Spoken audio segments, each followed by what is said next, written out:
সম্মানিত সভাপতি মহোদয় আমাকে প্রশ্ন করেছিলেন যে এই আর্মি অফিসারদের যে গ্রেপ্তারি পরোয়ানা সেই বিষয়টিকে আমি কিভাবে দেখি।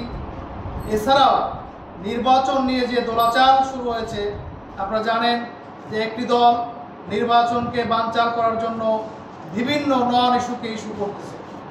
আপনার কিছুদিন আগে তারা পিআরকে সামনে নিয়ে এসেছিল যে পিআরের নাম বাংলাদেশের জনগণ এই স্বাধীনতা পরবর্তী সময়ে এই 5ই আগস্টের পূর্ববর্তী কোনো সময়ে কখনো শোনেনি, এবং এই পিআর কি খায় না মাথায় দেয় সেই জিনিসটাও কিন্তু জনগণ জানে না। এবং তারা একটা বড় রাজনৈতিক দল, তাদের কর্মীরাও জানে কিনা আমি সেই সন্দেহ প্রকাশ করছি। শুধু তাই নয়, কিছুদিন আগে আপনার এই জুলাই সনদ নিয়ে যে গণভোট, সেই গণভোট কবে অনুষ্ঠিত হবে সেটি নিয়েও একটি বিতর্কের ইচ্ছাকৃতভাবে একটি বিতর্কের সৃষ্টি করা হয়েছে।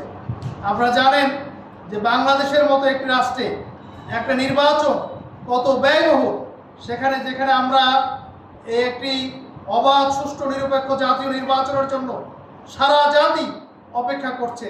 আজকে সেখানে গণভোট আগে দিতে হবে, এইসব অজুহাত দিয়ে নির্বাচনকে বাধাগ্রস্ত করার একটি পায়তারা চলছে।